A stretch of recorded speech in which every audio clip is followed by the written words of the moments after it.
report.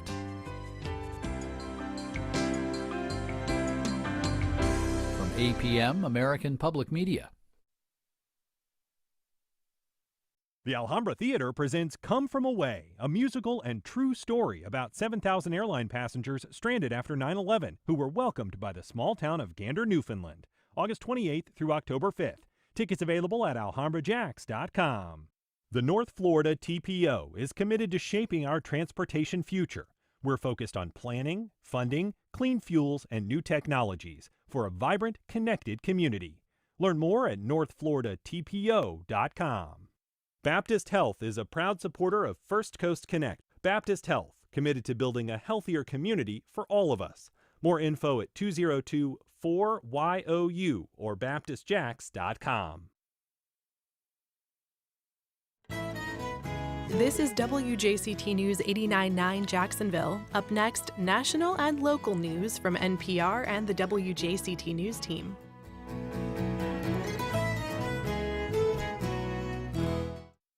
Women's Center of Jacksonville celebrates 30 years as the region's certified rape crisis center. We discuss how the group's mission has evolved as conversations and realities around sexual assault have changed. Join the conversation. Give us a call at 904-549-2937 or email us at firstcoastconnect@wjct.org. It's all ahead this hour after today's news.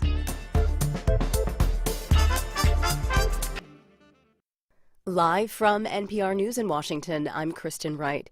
National Guard troops have arrived in Washington, D.C. Guard members and armored vehicles appeared near the Washington Monument and other locations as part of what President Trump says is his plan to address crime. Many residents, though, feel federal control over D.C.'s police department is unnecessary, given declining violent crime rates in Washington. Mayor Muriel Bowser met with people who live in D.C., including community leaders, for a roundtable talk. This is a time where community needs to jump in, and we all need to do what we can in our space, in our lane, to protect our city and to protect our autonomy, to protect our home rule, and get to the other side of this guy and make sure we elect a Democratic House so that we have a backstop to this authoritarian push. Bowser called on residents and the police to act lawfully.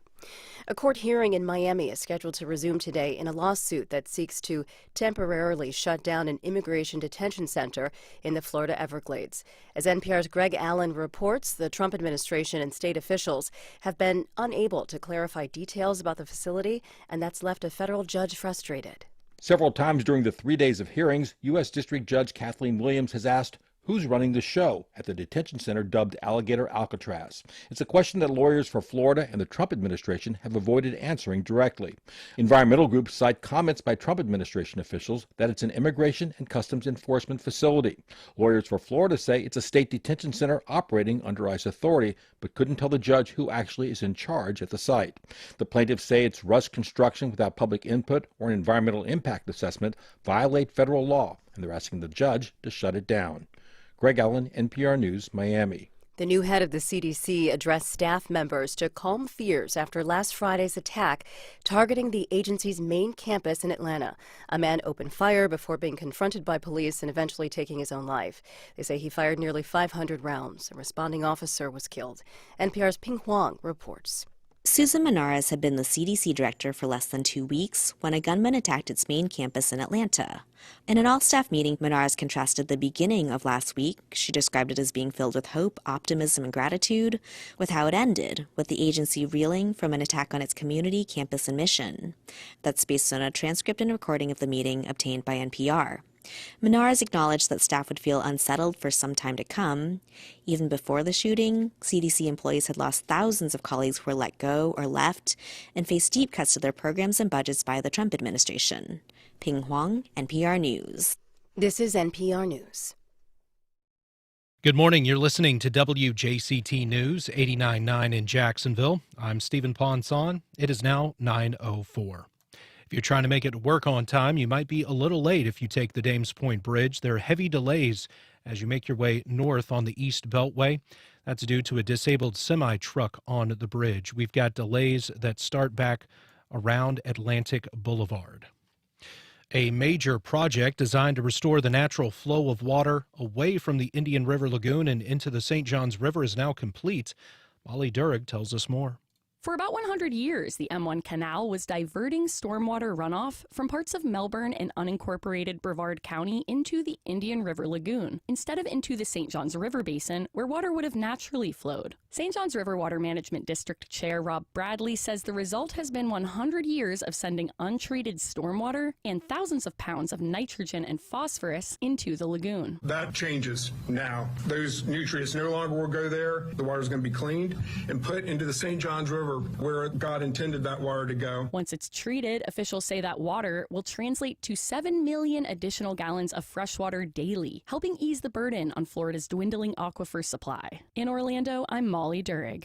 It's going to be hot this afternoon. A heat advisory is in place for northeast Florida and southeast Georgia from 11 until 7 today for temperatures that'll feel between 106 and 110 degrees.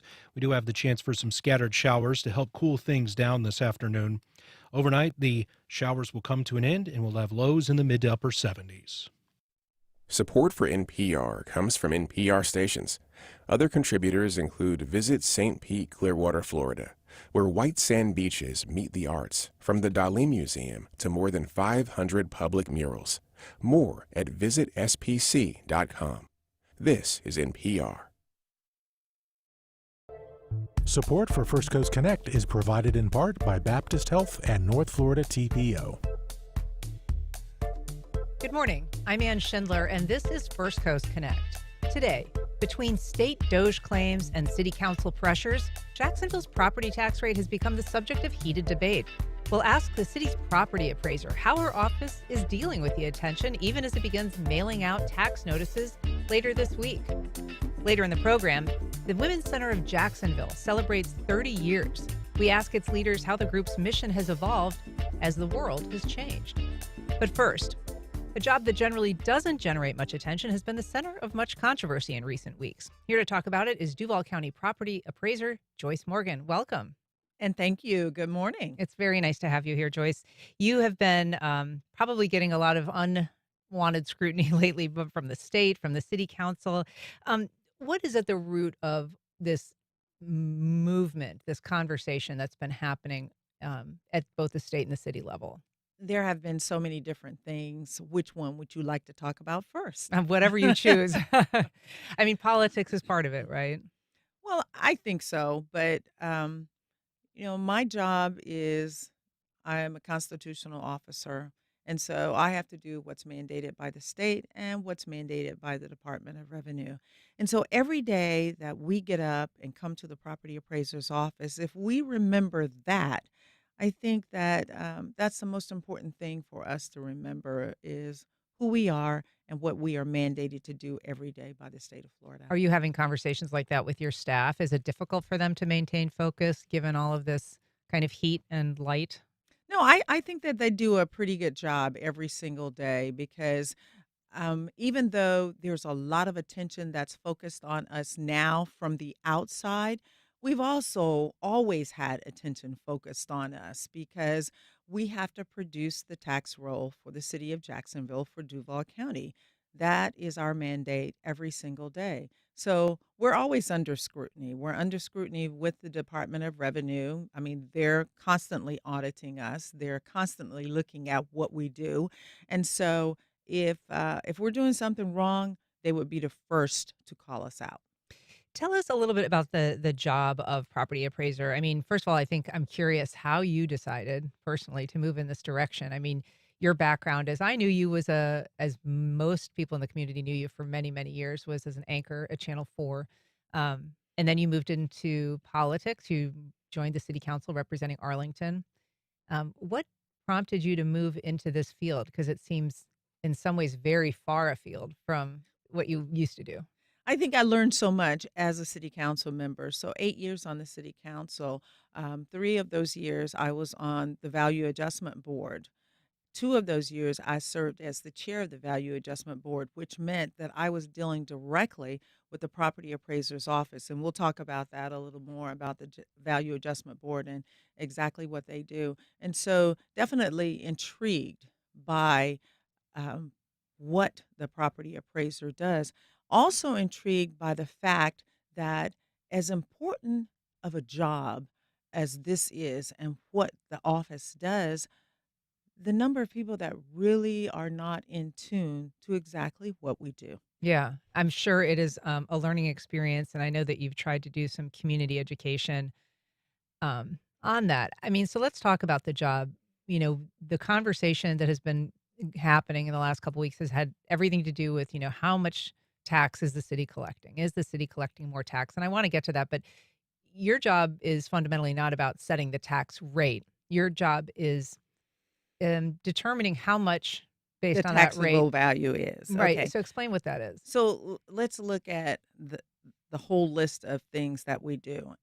First of all, it's just what you said, fair and equitable assessment of the values of property. And that's real property as well as personal tangible property. Okay, the next thing that we do is we maintain the city's property database. So all properties are housed on our website. If you want to look at any property, you can go on our website. The exemptions, all of the exemptions are mandated by state law. So it's up to our staff to put those exemptions in and administer those exemptions. And last and foremost is we must defend our values.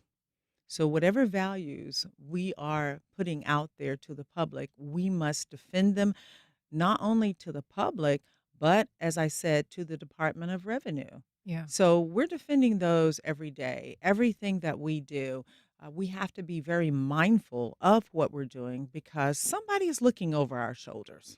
I'm curious. I want to take a few of those individually, starting with the assessments. I know that people, you've said your office determines the The taxable. the taxable Mhm. value January 1, that basically that decision's made and that kind of continues through that calendar year. How are those assessments made? Are your people driving around to neighborhoods? Are they looking at homes? Are they eyeballing these properties, or are they just sort of making calculations based on recent home sales in that area? We do all of the above. So I have one whole department that's called our field department, and they're going out every day to look at properties. As you know, the building department, you have to get a permit when you're building. So that's also the signal for my guys to go out and take a look. When you're pulling permits to do new work or maybe renovations, that will also drive my field department to go out and take a look at what you're doing because all of those are part of the assessments that we do. But by the same token, we also use mass appraisal, and that's different from fee appraisals when you're buying or selling a home and you're getting the fee appraisal done. My staff doesn't do that. We do mass appraisal. So we use computer assisted mass appraisal, or it's CAMA for short. That's how we're valuing property. So we're looking at just a number of things in our communities and doing comparable sales in those different communities. I want to talk a little bit about the homestead exemption in a bit because that is one of these, ways that people can save money on their property taxes. But just fundamentally, there's this conversation about will the state do away with property taxes? That's something that has been proposed by our governor. I know that, even just yesterday, Senator Albritton was saying, everybody take a breath. This isn't happening. This isn't reality just yet. We're going to move methodically if we're moving in that direction. But it has been a very, naked proposal. It could happen, right?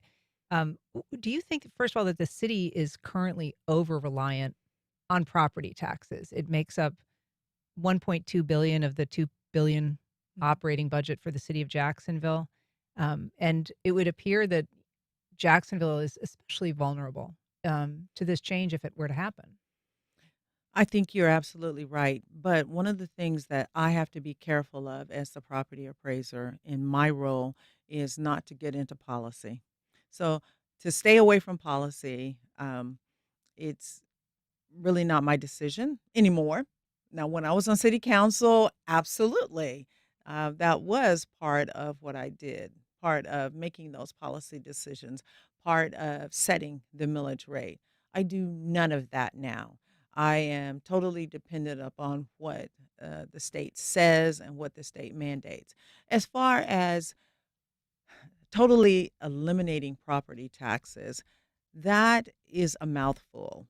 And as you saw, the special select committee that the state had, they've done 2 meetings, and I hope that they'll do more meetings where they really talk about the value of property taxes versus eliminating them and looking at all of the options. Because right now, I hear that the options could be the sales tax. Is that enough? Would that do what local governments really need to do? Would that fund the different things that local government funds, starting with police and fire, starting with roads, starting with all of those services that all of us depend on? I mean, we know that, if lawmakers eliminated property taxes, it's estimated that they would lose $43 billion worth of revenue Mhm. and would need to collect from individuals over $2,000 per capita, basically, to replenish that. And we don't have a state income tax. And we don't have a state income tax. So that, I mean, I guess sales tax would be the possible option. They would essentially have to at least double that. It would look different. Yeah. It would look very, very different. We're talking to Duval County property appraiser Joyce Morgan about the coming tax cycle and how assessments are made. If you've got questions or comments, you can join our conversation. Give us a call at 904-549-2937. You can email First Coast Connect at WJCT.org, or you can reach out on Facebook, Instagram, or X at FCC On Air. So the claim about property tax collections is really what the concern has been at the state level. State Doge has said that our property tax collections have soared, and by 57% since 2020. So that's pre-pandemic. Is that an accurate number? Are those numbers, best you can tell, on target? Well, I would say that those are their numbers, and no one ever consulted us. So we're really not in that conversation, other than the fact we are the brunt of the conversation. So when we look at it, I've been property appraiser for 2 years, and um, over that time, taxable values have gone up. But we're also looking at market values. We're also looking at the economy. We're also looking at interest rates. We're looking at a lot of things that pretty much control the market. Again, property appraisers' offices never control the market. We follow the market. So whatever that market is putting out, those are the values that we have to use. We don't manufacture those. We use what is produced by the market. Right. And so we know that, it has been a tight market, a housing market. Now, yes. Values But have before, it wasn't. before. Last few years, the market was booming. So many people were coming to Jacksonville, especially during the COVID time in 2019, 2020, when people could just move to anywhere they wanted to work and work from home. So we were seeing an influx of people coming in during that time. Well, that drives the market. People are coming in from the West Coast, from the North, and they're coming in with cash money to buy homes. Drives the market up. Supply and demand, really. Yeah. Just the economy.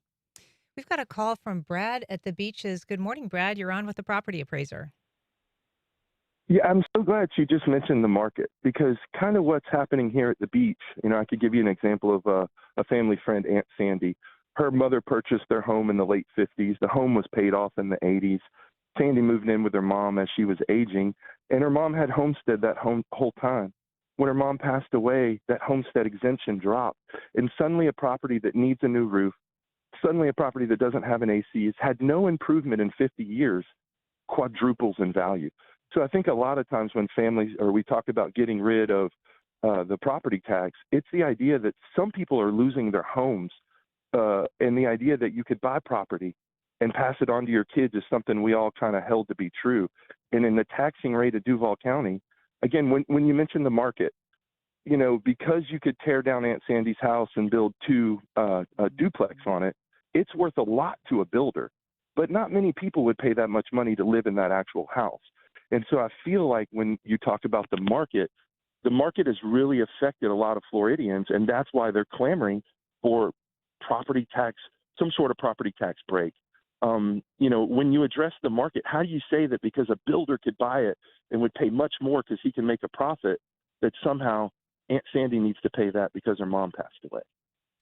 That's a great question, Brad, and it is a real tragedy when that is happening in a family situation. I'm sure you hear stories like that all the time. And we do. What do you say to them? What do you say to someone like Brad? Unfortunately, there is only a little bit that we can say because, again, we're not driving it. My staff has the duty to assess it. Again, we don't drive it. We know that lawmakers really do need to look at how we help. There have been many proposals, and as you know, in this session, none of the proposals really went by. But I think they're going to still look at it, especially coming up next session. They're going to have to look at it because all of these things are absolutely true. Everything is true, but we don't drive it. Um, we simply just don't drive it. We know it's true. We know that there are things that could be done. And I've heard even one state lawmaker wanted to, of course, increase the homestead exemption. And I know you wanted to talk about homestead, but, homestead right now can go up to $50,000 per home. It has to be the home that is your primary residence, the home that you live in. It can't be your rental property. It has to be the home that you live in.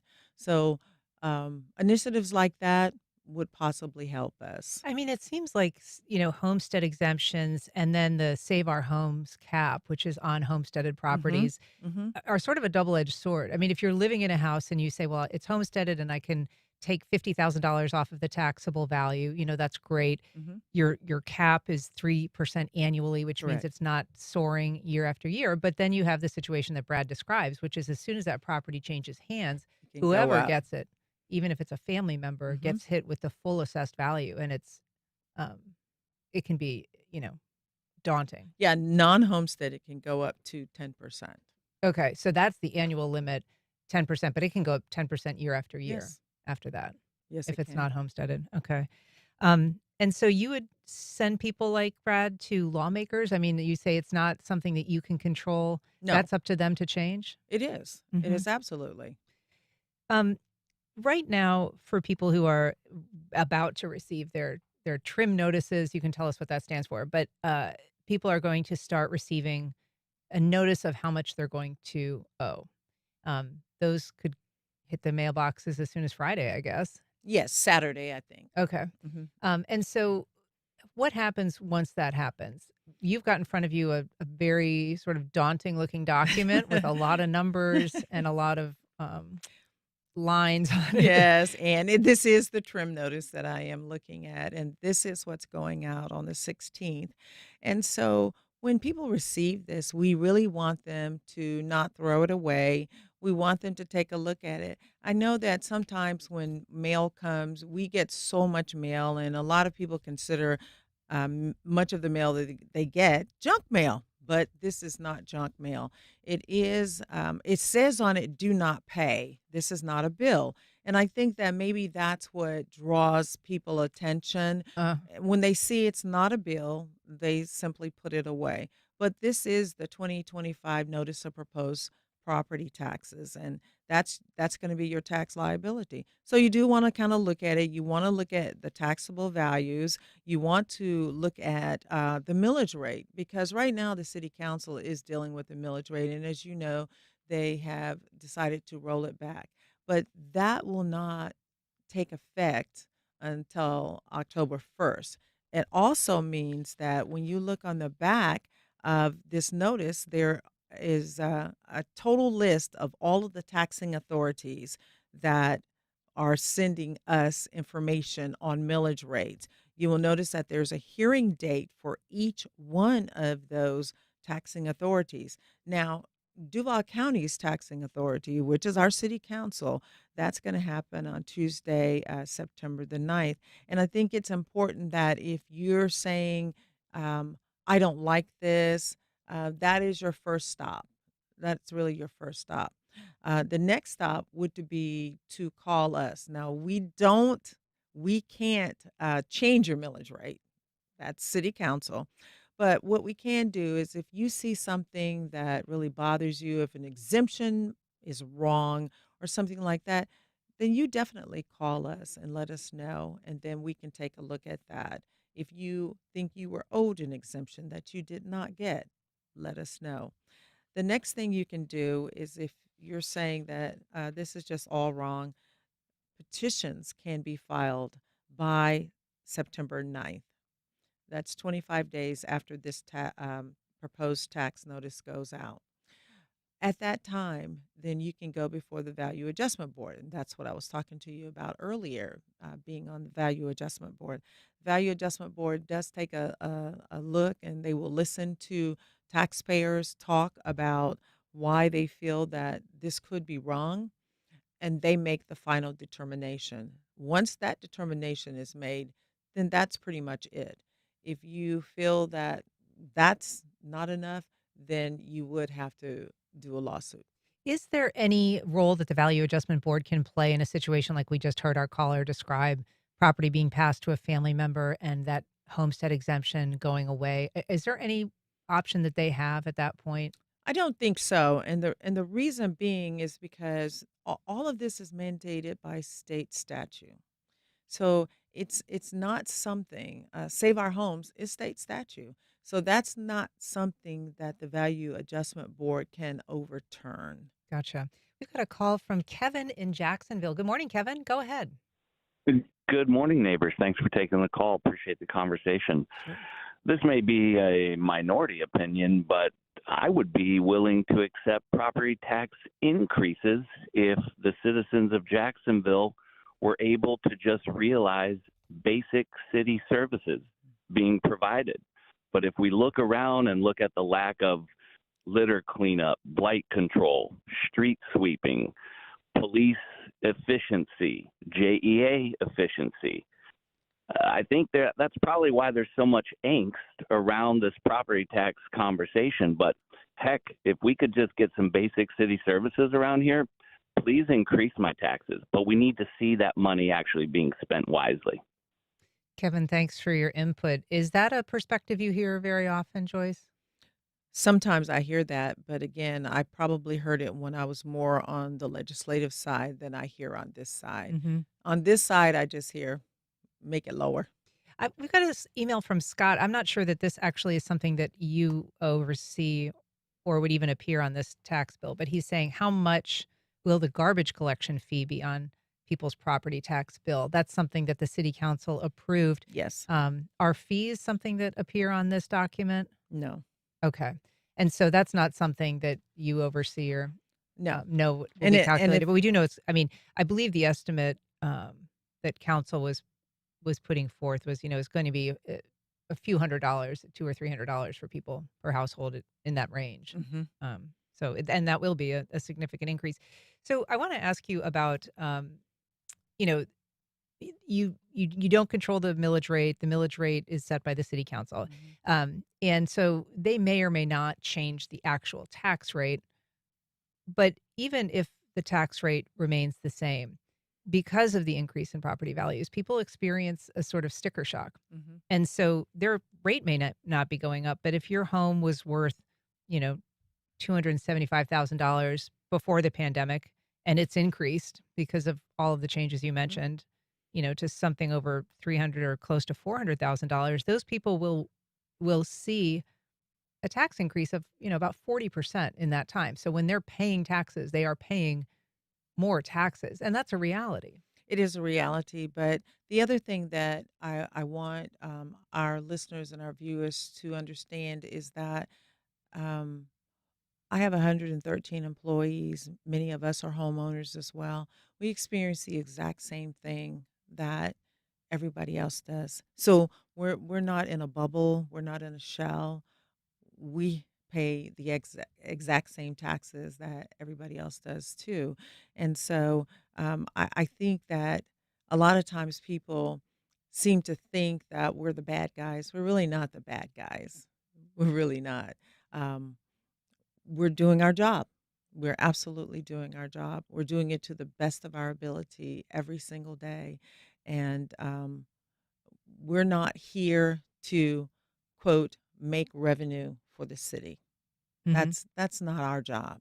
Our job is to do what's mandated by the state and assess the value of property. So Florida, you know, allows for these local taxes to be collected, and ad valorem is different from other taxes. I mean, we briefly mentioned, you know, a sales tax, but an ad valorem tax is essentially proportional to the value of the assessed item. Correct. But there are also things known as specific taxes, which are maybe like a bed tax that we collect when someone stays at a hotel. And then there's sales taxes, which are kind of transactional taxes. And those are all ways that local governments can collect revenue, or the state. Correct. But this one, you know, because it's so flexible, is something that I think people sometimes have greater confusion about, you know, how it is determined and why it's always in flux.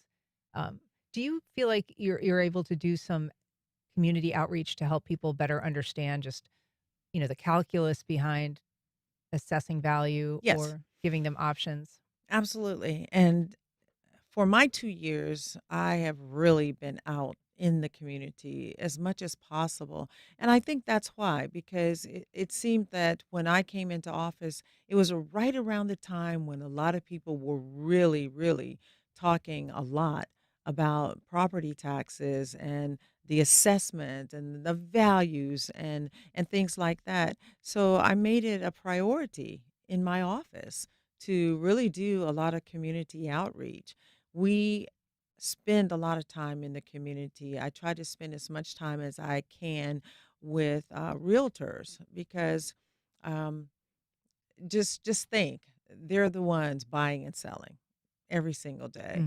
They're using our website probably more than anybody other than insurance agents and other people like that. But we have a lot of people who are on our website. And so it's really important to me for seniors, for veterans, for first-time home buyers.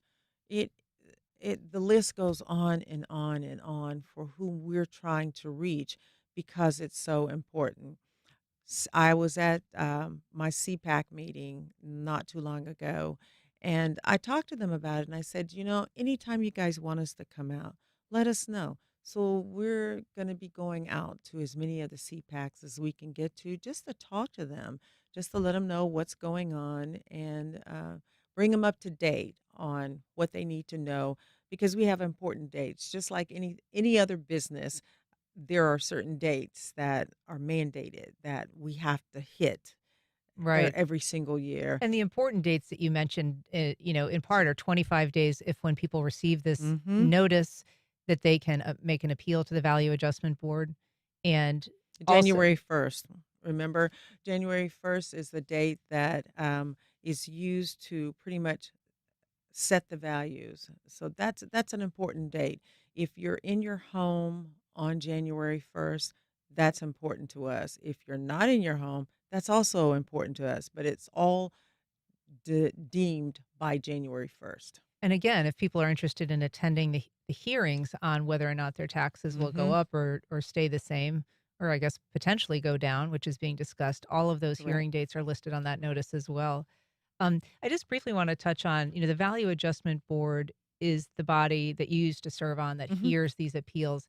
And there is a fee associated with those appeals. It just recently went up a not insignificant amount. It's been $15, and now it's going to be $50. That was something that a city council member, Rockman Johnson, kind of carried the ball on. So that does make it more expensive for people to appeal. Are you worried that that's prohibitive? I mean, I know it had been a while since that rate had changed. I'm not worried. I think that for most people, hopefully they will be able to get it solved with just a phone call to us, getting us to take another look at it, whatever, addressing their concern on the telephone. Of course, if we can't, then they do have to go to the Value Adjustment Board. The other thing that we want to let people know is that 25 days is just that. So even if you call us on the telephone, remember that the clock is still ticking on that 25 days, and you do want to keep that in mind. And so they are allowed to call you because you can answer some of those questions. Yes, we can. And you can, you're even without going to the Value Adjustment Board, you are willing in some cases to look and possibly reassess what they've been notified about. That's correct. If they can show just cause and help our either our exemptions or our appraisal department take a look at it, they will be more than happy to take a look at it. That's our job. That's what we're here for, and we stand by that. Yeah. Well, Joyce Morgan, Duval County property appraiser, thanks so much for being here. We really appreciate it. Thank you. All right. Up next, as the Women's Center of Jacksonville celebrates 30 years, we ask its leaders how the group's mission has evolved as the world has changed.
Welcome back. The Women's Center of Jacksonville is celebrating a big anniversary this year, 3 decades of providing crisis counseling, exams, and other services to victims of sexual assault. In that time, the work there and the world around this Jacksonville Women's Center has changed a great deal. Here to discuss both, I'm joined by the center's executive director, Teresa Miles. Welcome back, Teresa. Good morning, Ann. Thank you for having us. We're also joined by the center's director of development, Maria Johnson. Good morning. Thanks for being here. Thank you for having me. So the work of the center, let's just sort of start with what it is and what it does, if that's okay. I want to get to the history in a minute, but basically you provide a range of services, starting with a phone call that people can make. Absolutely. To your 24-hour crisis hotline. Right. Yes, that's our hotline for rape recovery services. So at any point, 24 hours a day, 365 days a year, somebody can call that hotline and an advocate answers that call and helps them to determine next steps and what they would like to do. Sometimes we get calls from individuals who are sexual assault survivors from a childhood sexual assault, and they've not told anyone. And here they are 40 years later, coming to the reality of what happened to them. So a lot of times it's let's connect you with counseling if that's something that you're interested in. if a sexual assault happened within a window of time, 120 hours is forensically our window of time, and they would like to have a forensic exam to come in, to have that exam, to work toward the prosecution of an offender, or just to have the exam because they're not certain maybe what happened to them. Maybe it was a drug-induced sexual assault and they don't know what to do, and they just need help. We have nurses and advocates on call 24 hours a day for that purpose.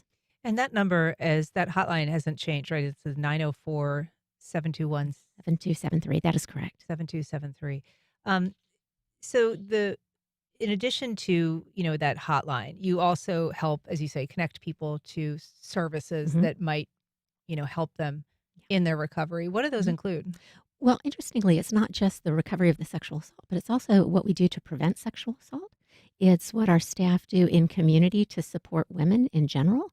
We work with women in all stages of life. We have women who come to us following a divorce, women who are struggling with, just who they are and where they fit in society. So we have mental health support for those women at no cost. And our prevention services, we go into community, we go into schools, we go into businesses, and we talk about the role that we all have in the prevention of sexual assault and how we change the rape culture that exists in many, many communities. And how we break some of the myths surrounding sexual assault, and how we just try to change it for the next generation. And I don't believe we're going to stop sexual assault in my lifetime or your lifetime, but I truly believe there is the potential to have a community free of sexual assault in the lifetime of our children. I believe that. Maria, in terms of, that goal, that aim, what kind of trends do we see in the world or in the United States in terms of the rate of sexual assault, the frequency of it, or even, kind of the circumstances surrounding it and when it's occurring or how it's occurring? Sexual assault is something that's it's difficult sometimes to provide statistics on because the numbers are so low because a lot of people don't report it. So it goes unreported many, many times. I would say, Teresa, probably more than 60%, of the time. Can I just stop you there? Because I want to get to the question, but we often hear that it's underreported. So if it's underreported, like, how do you know? I mean, sometimes you'll hear, only this percentage of people report sexual assault, but how do we know if they're not reporting? I'll take that. Absolutely. So there are rape recovery programs throughout the nation, and we have national organizations such as the National Sexual Violence Research Institute that actually tracks the number of non-reports, and our Department of Justice also tracks that. So people can come in and they can report their sexual violence, but yet it doesn't go to the next point of prosecution. So that's what we know. We know that there are a lot that are not being reported to law enforcement. And there's a lot of reasons, and it starts with believing. We haven't, as a culture, believed sexual assault survivors. So people are afraid. It is a crime of isolation, so there aren't witnesses. I mean, there's so many reasons that people don't come forward and talk about sexual violence. The numbers are pretty staggering, and they're pretty we're talking one in four women who are actually sexually assaulted in their lifetime. And there's a pretty high number. Some statistics are as low as 1 in 6 men had some type of sexual violence perpetrated against them. So we know it's happening. It's just not always leading to the prosecution of offenders. So I didn't mean to steal your thunder there, Maria, but we were talking about kind of trends. Can you return to that a little bit? The trends are definitely they're lacking because of lack of reporting. So, but I think sexual assault is something that can happen to anybody. The trends in the United States are going up. Far as sexual assaults and trafficking, human trafficking, a lot of it is labor driven. Most of it is sexually driven as well. Right now, Florida is number 3 in the country in that. And let's see, Jacksonville's number 3 in the state, behind Miami and Tampa. In terms of the rate of trafficking? Of trafficking. And of course, trafficking affects our sexual assault lines. There's definitely people that are just using the trafficking as a labor driven, but the majority of even that labor driven is always mixed with sexual assault of some kind. So these are staggering statistics for Florida to be number 3 in the country, behind California, and I don't remember which other one it was. I can't remember, but that's staggering. And for Jacksonville to be number 3 in the state, that's huge. And we were just doing some statistics on sex trafficking ads, and we are number one in sex trafficking ads. So we have the most demand in the state. And demand is what causes the sexual trafficking to thrive. It's a business. It seems too that in some ways we've expanded our definition of sexual assault to include things like, child abuse as a young person. I think that used to belong into a category almost unto itself if someone was, sexually abused as a kid, or things like sex trafficking, which we just used to call prostitution, and also sort of didn't count. So is that part of just a growing evolution of our understanding of what constitutes sexual assault? Is that also responsible for sort of the growing numbers that you see? I think so. I mean, I think childhood sexual assault has always been there.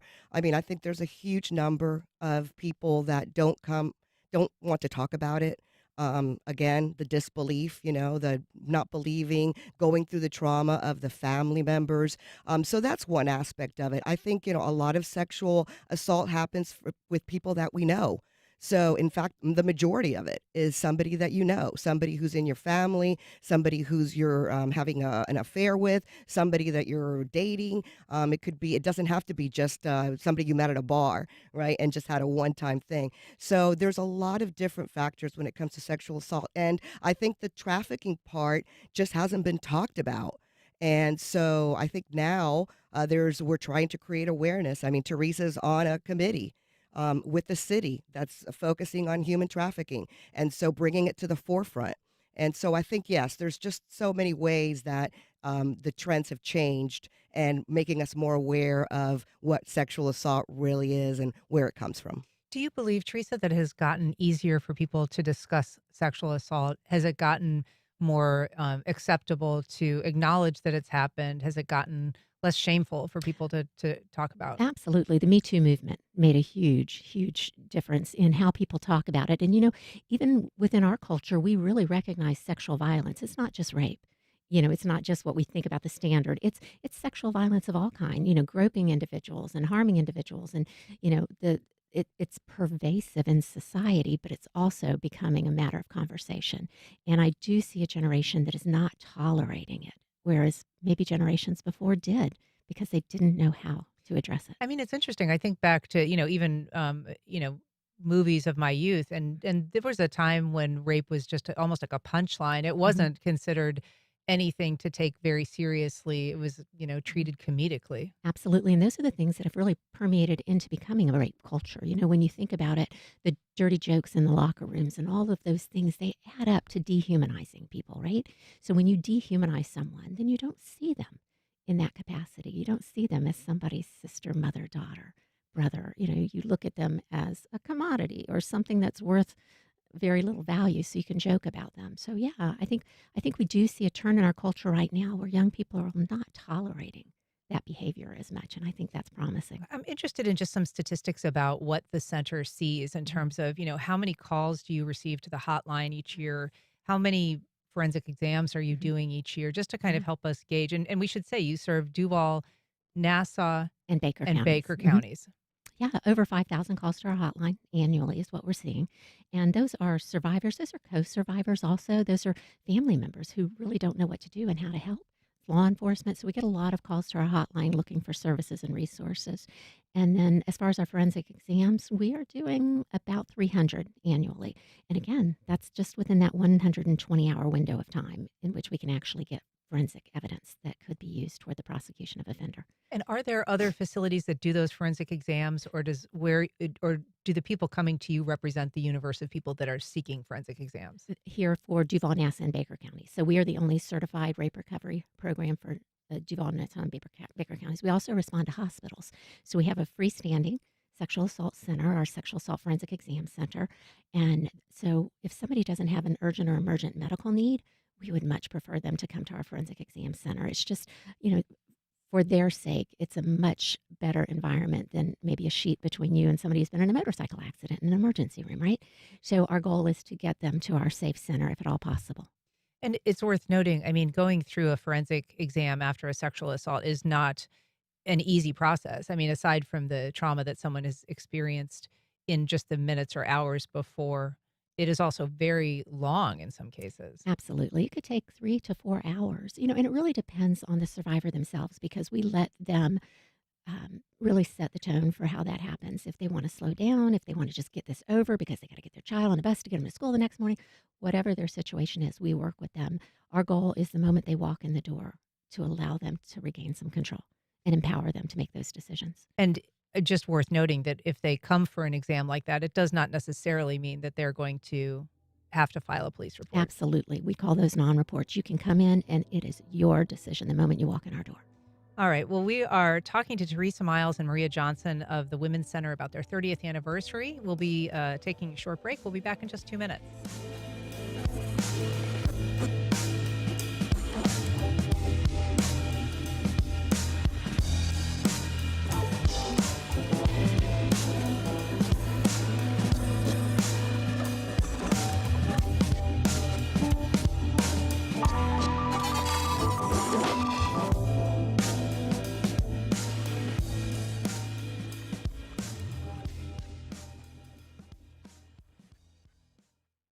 The Florida Theater presents The Psychology of Cults, a live event exploring how cults form, why people join, and what it takes to leave.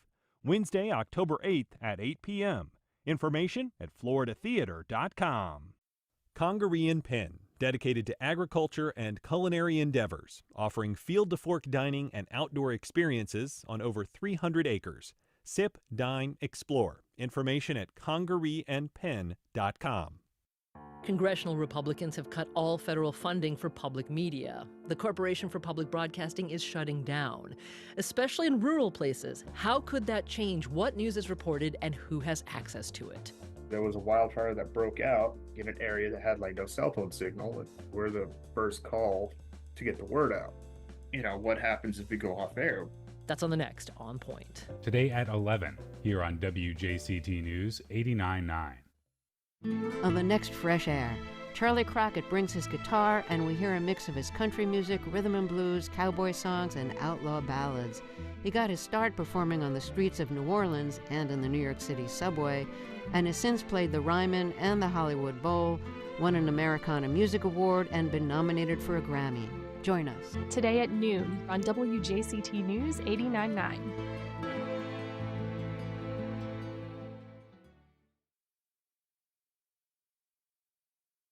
The U.S. Census happens every 10 years.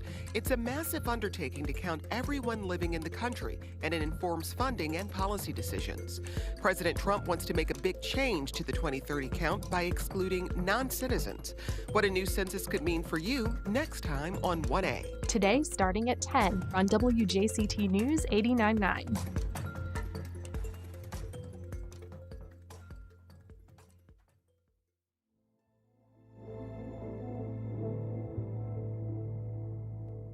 Welcome back. If you're just joining us, I am talking to Teresa Miles and Maria Johnson of the Women's Center of Jacksonville. They are celebrating their 30th anniversary this year.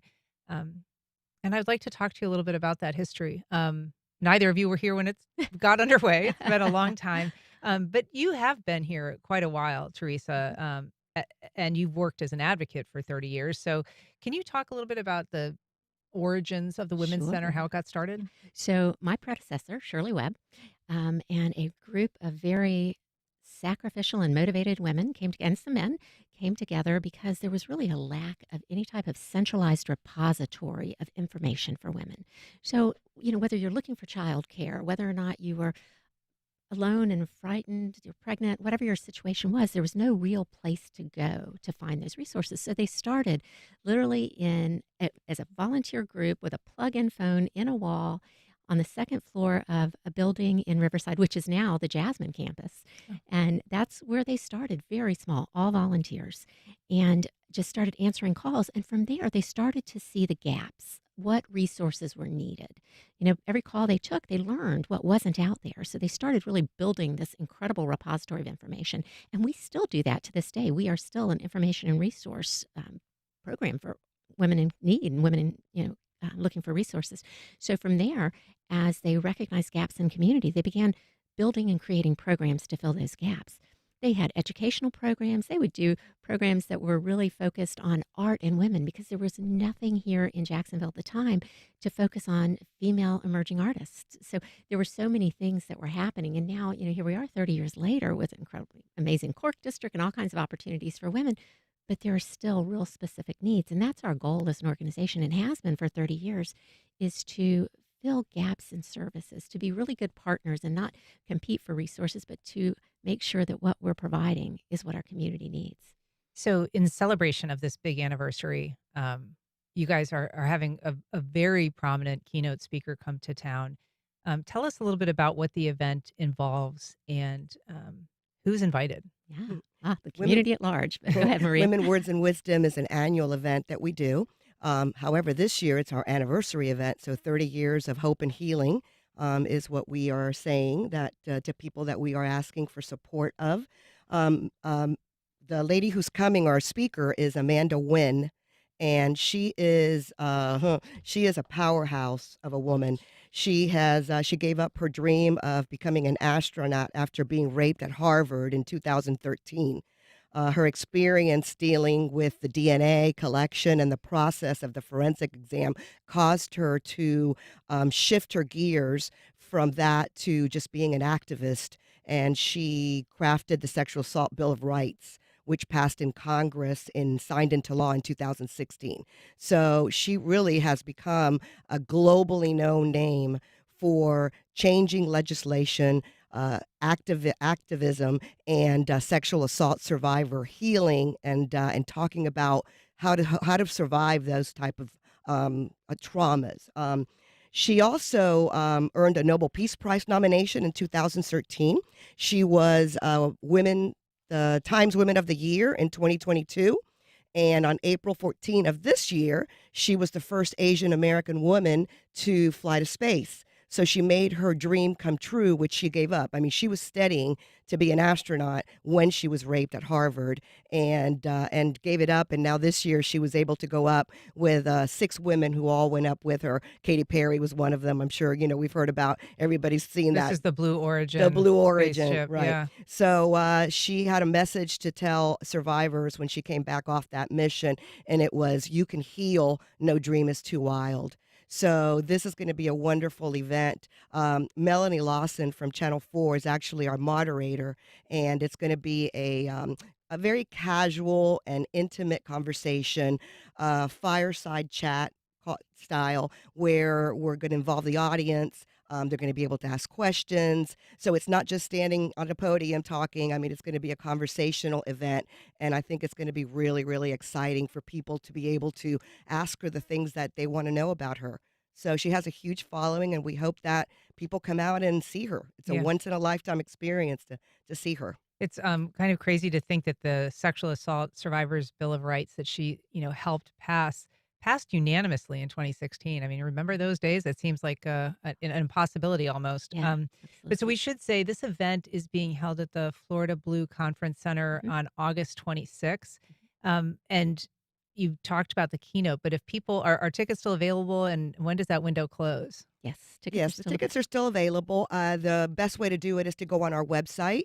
It's www.wcj.org.